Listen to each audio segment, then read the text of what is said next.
So when I originally was diagnosed in 2000, it was horrible. I used to go to the restroom at least, I think my highest day was 75 times a day.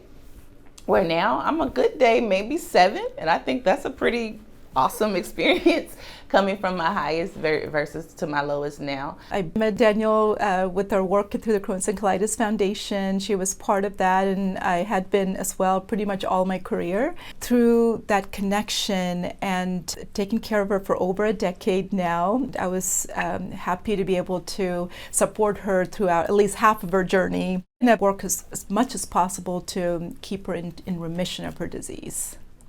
I was 15 is when I really started initially seeing symptoms of just using the restroom more. My weight loss completely was down, and I was in high school, and so I didn't know if it was based off of the stress of high school or things of that nature. And of course, it wasn't, again, we didn't have commercials, and it wasn't like a hot topic of Crohn's disease and ulcerative colitis.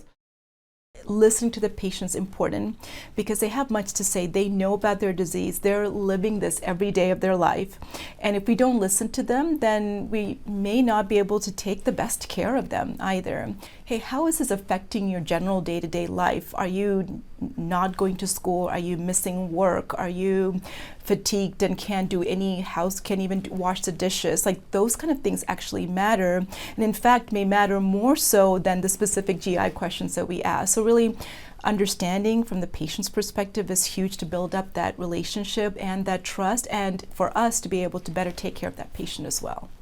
They care about if I decide if I want to have children or not, or whatever else is going on in my personal life. And so I think having a doctor that cares about your overall well-being and not just what that you're coming into their office for really is benefit for not only patient and relationship care, but also just continues to build that rapport of not having that fear of coming into the doctor's office.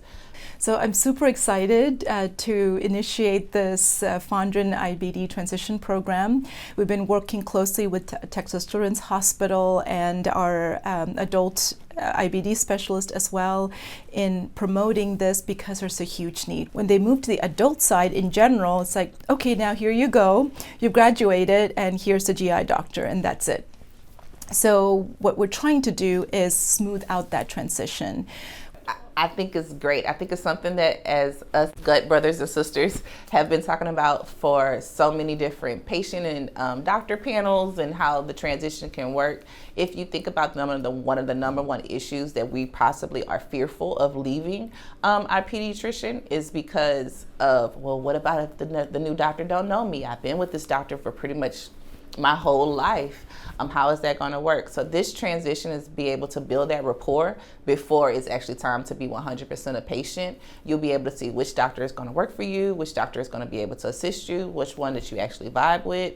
So I think this is going to be a great collaboration between TCH and Methodist, where now you can kind of remove the red tape and allow for patients to feel like, okay, I can make a sound decision soon on versus waiting until I'm in an emergency to now reach over and find me an adult doctor. I can kind of transition now maybe at 16 or 15 and just start having those conversations to build a rapport versus like I had to when it was an emergency.